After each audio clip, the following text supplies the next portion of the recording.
Welcome to all jobs update.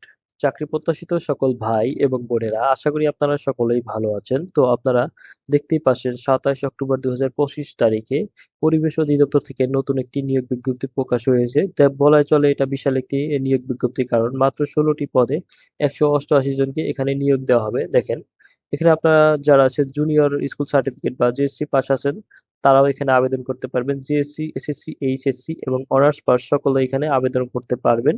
তো চলুন শুরু করা যাক। পরিবেশ অধিদপ্তর অধীনে রাজস্ব খাতে অস্থায়ী ভিত্তিতে নিম্নোক্ত শূন্য পদসমূহের পূরণের জন্য বাংলাদেশের প্রকৃত নাগরিকের নিকট হইতে আবেদন করার আহ্বান জানানো যাচ্ছে। অনলাইনে আবেদন করতে হবে। অনলাইন ব্যতীত অন্য কোনো মাধ্যমে আপনার আবেদন গ্রহণযোগ্য হবে না।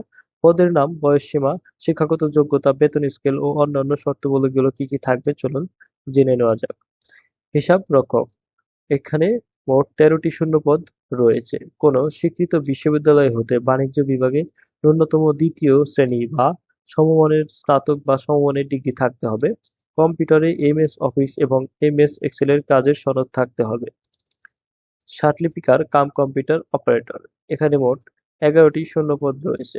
কোনো স্বীকৃত বিশ্ববিদ্যালয় হতে ন্যূনতম দ্বিতীয় শ্রেণীর বা সমমানের সিজিপিএ সহ স্নাতক বা সমমানের ডিগ্রি থাকতে হবে। কম্পিউটার চালনায় দক্ষতা থাকতে হবে। ষাটলিপি প্রতি মিনিটে বাংলায় সর্বনিম্ন 50 শব্দ এবং ইংরেজিতে সর্বনিম্ন 80 শব্দ এবং কম্পিউটার মুদ্রাক্ষরের প্রতি মিনিটে বাংলায় সর্বনিম্ন 25 শব্দ ও ইংরেজিতে সর্বনিম্ন 30 শব্দ গতিসম্পন্ন হতে হবে। তারপরে আমাদের এখানে আছে উচ্চমান সহকারী, এটা 14তম গ্রেডের একটি চাকরি। এখানে মোট 3টি শূন্যপদ রয়েছে।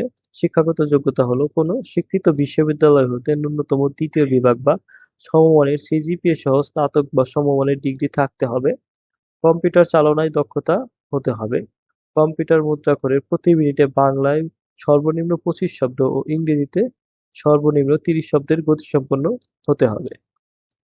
তারপরে আছে আমাদের এখানে 4 নম্বর ক্রমিকে ড্রাফটসম্যান নন ডিপ্লোমা, একটি শূন্যপদ রয়েছে। কোনো স্বীকৃত বোর্ড হতে সিভিল ড্রাফটিং ট্রেড সহ ন্যূনতম উচ্চ মাধ্যমিক সার্টিফিকেট ভোকেশনাল পরীক্ষায় উত্তীর্ণ হতে হবে। সংশ্লিষ্ট কাজে ন্যূনতম 2 বছরের অভিজ্ঞতা থাকতে হবে। তার মানে ড্রাফটসম্যানে এখানে আপনার 2 বছরের অভিজ্ঞতা থাকতে হবে। এখানে মাত্র একটি শূন্যপদ রয়েছে। গবেষণাগার সহকারী 15তম গ্রেডের একটি চাকরি। এখানে মোট 17টি শূন্যপদ রয়েছে।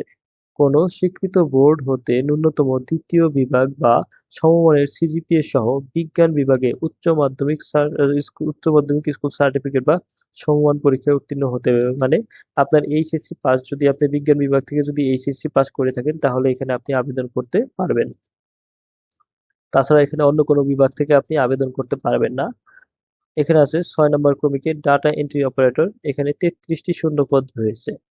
কোনো স্বীকৃত বোর্ড হতে ন্যূনতম উচ্চ মাধ্যমিক সার্টিফিকেট বা সমমান পরীক্ষায় উত্তীর্ণ হতে হবে। কম্পিউটার মুদ্রাক্ষরে প্রতি মিনিটে বাংলায় 20 শব্দ ও ইংরেজিতে 20 শব্দের গতিসহ সংশ্লিষ্ট বিষয়ে স্ট্যান্ডার্ড অ্যাপটিটিউড টেস্টে উত্তীর্ণ হতে হবে। অফিস সহকারী কাম কম্পিউটার মুদ্রাক্ষরিক, এটা হচ্ছে 16তম গ্রেডের একটি চাকরি। এখানে একটি মাত্র শূন্যপদ রয়েছে। কোনো স্বীকৃত বোর্ড হতে ন্যূনতম দ্বিতীয় বিভাগ বা সমমানের সিজিপিএ সহ উচ্চ মাধ্যমিক সার্টিফিকেট বা সমমানে উত্তীর্ণ হতে হবে। কম্পিউটার ব্যবহারের দক্ষতা থাকতে হবে অবশ্যই। কম্পিউটার মুদ্রাক্ষরে প্রতি মিনিটে বাংলায় সর্বনিম্ন 20 শব্দ ও ইংরেজিতে সর্বনিম্ন 20 শব্দের গতিসম্পন্ন হতে হবে। নমুনা সংগ্রহকারী, এটা 16 গ্রেডের একটি চাকরি। 32টি শূন্যপদ রয়েছে। কোনো স্বীকৃত বোর্ড হতে ন্যূনতম দ্বিতীয় বিভাগ বা সমমানের সিজিপিএ সহ বিজ্ঞান বিভাগে উচ্চ মাধ্যমিক সার্টিফিকেট বা সমমান পরীক্ষায় উত্তীর্ণ হতে হবে। এখানে কি বলছে, এখানে আপনার বিজ্ঞান বিভাগে এইচএসসি পাস যদি আপনি হন তাহলে এখানে আপনি আবেদন করতে পারবেন, তাছাড়া আপনি এখানে আবেদন করতে পারবেন না। তারপরে আমাদের 9 নম্বর ক্রমিকে আছে লাইব্রেরি সহকারী। লাইব্রেরি সহকারীতে একটি মাত্র শূন্যপদ রয়েছে। আর শিক্ষাগত যোগ্যতা হলো কোনো স্বীকৃত বোর্ড হতে ন্যূনতম দ্বিতীয় বিভাগ বা সমমানের সিজিপিএ সহ উচ্চ মাধ্যমিক সার্টিফিকেট বা সমমান পরীক্ষায় উত্তীর্ণ হতে হবে। গ্রন্থাগার বিজ্ঞানে সার্টিফিকেট কোর্স সম্পন্ন হতে হবে। যদি আপনি লাইব্রেরি সহকারে যদি আপনি এই পদে যদি আবেদন করতে চান তাহলে আপনার এটা থাকতে হবে, গ্রন্থাগার বিজ্ঞানে সার্টিফিকেট কোর্স সম্পন্ন হতে হবে। 10 নম্বরে আছে ক্যাশিয়ার, এটা হচ্ছে 16তম গ্রেডের একটি চাকরি। 3টি মাত্র শূন্যপদ রয়েছে। কোনো স্বীকৃত বোর্ড হতে ন্যূনতম দ্বিতীয় বিভাগ বা সমমানের সিজিপিএ সহ বাণিজ্য বিভাগে উচ্চ মাধ্যমিক সার্টিফিকেট বা সমমান পরীক্ষায় উত্তীর্ণ হতে হবে। কম্পিউটারে এমএস অফিস এবং এমএস এক্সেলে কাজের সনদ থাকতে হবে। আপনার এখানে বাণিজ্য বিভাগ থেকে যদি আপনি এইচএসসি পাস করে থাকেন তাহলেই এই ক্যাশিয়ার পদে আবেদন করতে পারবেন, তাছাড়া এখানে আবেদন করতে পারবেন না। 11 নম্বর ক্রমিকে আছে স্টোর কিপার, 16তম গ্রেডের একটি চাকরি, 5টি শূন্য পদ রয়েছে। আর শিক্ষাগত যোগ্যতা হলো কোনো স্বীকৃত বোর্ড হতে ন্যূনতম দ্বিতীয় বিভাগ বা সমমানের সিজিপিএ সহ বাণিজ্য বিভাগে উচ্চ মাধ্যমিক সার্টিফিকেট বা সমমান পরীক্ষায় উত্তীর্ণ হতে হবে। এখানেও আপনার হচ্ছে গিয়া বাণিজ্য বিভাগ থেকে এইচএসসি পাস হতে হবে, তাছাড়া আপনি এখানে আবেদন করতে পারবেন না। 12তে আছে গাড়ি চালক, 16তম গ্রেডের একটি চাকরি, একটি মাত্র শূন্য পদ রয়েছে। কোনো স্বীকৃত বোর্ড হতে ন্যূনতম জুনিয়র স্কুল সার্টিফিকেট বা সমমান পরীক্ষায় উত্তীর্ণ হতে হবে। হালকা অথবা ভারী যানবাহন চালানোর লাইসেন্স থাকতে হবে। গাড়ি চালানোয় ন্যূনতম 2 বছরের অভিজ্ঞতা থাকতে হবে। আপনি এটা হচ্ছে জিএসসি পাশেই এটা হচ্ছে আপনি আবেদন করতে পারবেন, কিন্তু একটি মাত্র শূন্য পদ রয়েছে।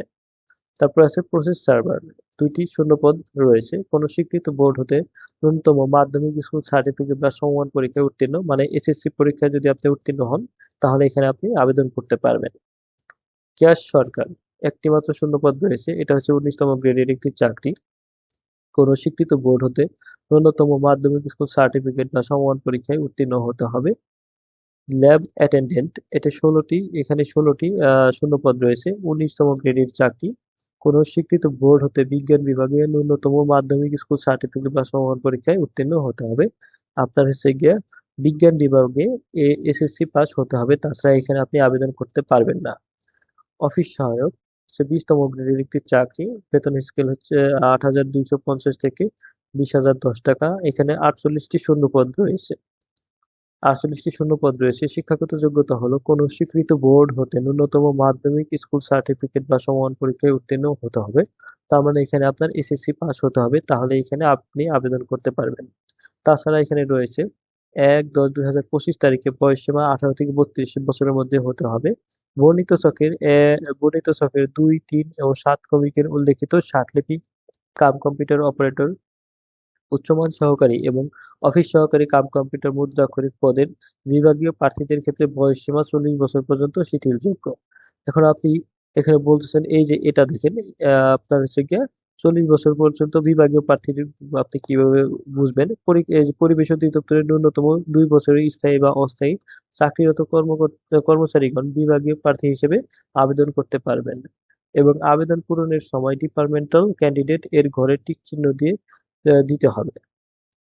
টিক চিহ্ন দিতে হবে। তাছাড়াও এখানে আমাদের এখন আছে যে আমরা কবে থেকে আবেদন করতে পারবো। অনলাইন আবেদনপত্র জমা দান শুরুর তারিখ হচ্ছে 30/10/2025 সকাল 10টায়। তার মানে আগামীকাল হচ্ছে 30 অক্টোবর 2025 তারিখ সকাল 10টা থেকে আমরা আবেদন করতে পারবো এবং আবেদন শেষ হচ্ছে 20 নভেম্বর 2025 বিকেল 5টায় আবেদন শেষ হবে, বা ওই সময় আপনি শেষ আবেদন করতে পারেন, তারপরে আর আবেদন করতে পারবেন না। 72 ঘন্টার মধ্যে অবশ্যই আপনার আবেদন করার 72 ঘন্টার মধ্যে আপনার টাকা পরিশোধ করতে হবে।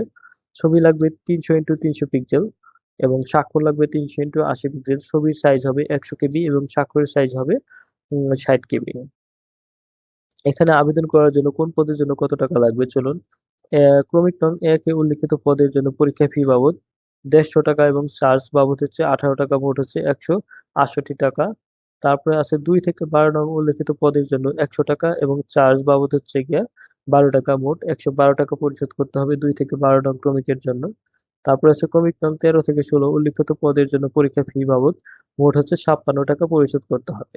তবে সকল গ্রেডের পদের ক্ষেত্রে অনগ্রসর শ্রেণীর, যেমন হচ্ছে ক্ষুদ্র নৃগোষ্ঠী, শারীরিক প্রতিবন্ধী ও তৃতীয় লিঙ্গের যারা আছে তাদের ক্ষেত্রে মানে সকল গ্রেডের জন্য 56 টাকা পরিশোধ করতে হবে 72 ঘন্টার মধ্যে। যখন আপনি আবেদন করবেন তখন ওই সময় থেকে আপনি 72 ঘন্টার মধ্যে এই টাকাটা পরিশোধ করতে হবে।